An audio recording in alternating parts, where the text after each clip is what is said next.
for this assignment, we were to go to a community event and look for the things that we have learned throughout this class. The event that I went to was our school's board meeting, the Missouri Valley Christian Academy, and the committee consists of 4 people and then parents if they want to come. It has a president, vice president, treasurer, and a secretary. The school is a very small school, so that's why the board is very small.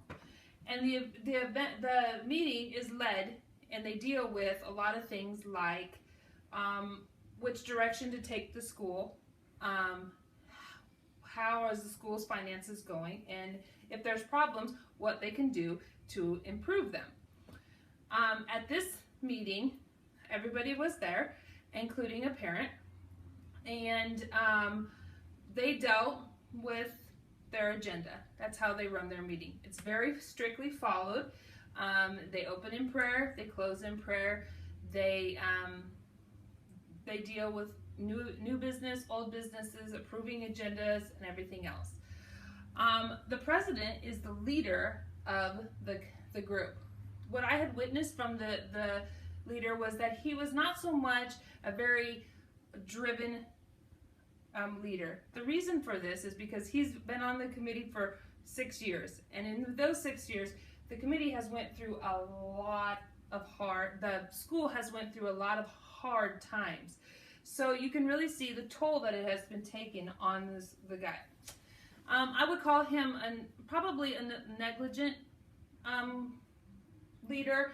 He really didn't give a direction per se when the committee would be talking about things that were going on to the school. He was kind of disconnected, never really guided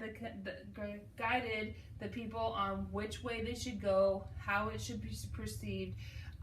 Just really didn't seem like he was really into it that night. I don't know if it was just a bad day or what, but sorry. I would call the committee I wouldn't call it a group. I would call it more of like a platform. And what the difference between a group and a platform is that a group, it discusses, talks, and it's a larger group. A platform, though, is kind of like what they do. They talk about the problems, converse with each other, and kind of make a decision right there and then. They all share a very common purpose with this committee. They have a very passion for the school, to succeed, to grow, to be there for the next generation to come. The other thing is as a lot of times I talk to my husband about our verbal communication. There's 2 types of verbal communications. A lot of people don't realize that they do it. One is, of course, talking, just like I'm doing to you guys. I'm talking to you guys. We talk amongst each other. That was very evident when I was at this committee. They talked with each other, talked through discussions, talked through problems, everything. The other thing is nonverbal. And the nonverbal is your facial expressions. I always tell my husband, your facial expressions say way more than what your mouth is actually saying. And I witnessed this too. One of the committee members, other than the president, was very quiet, very reserved, very, she was tentative, but she was not giving very much input. So that could be perceived in a lot of different ways. Not interested, has a lot on her mind, or just wanting to learn more and learning her role because she is a new board member.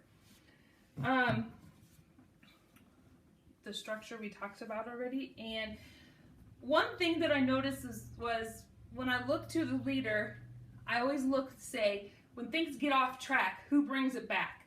And this leader did not. He really didn't bring the people back. In fact, the parent, when they got off on a different subject that they needed to be, they actually brought them back onto topic.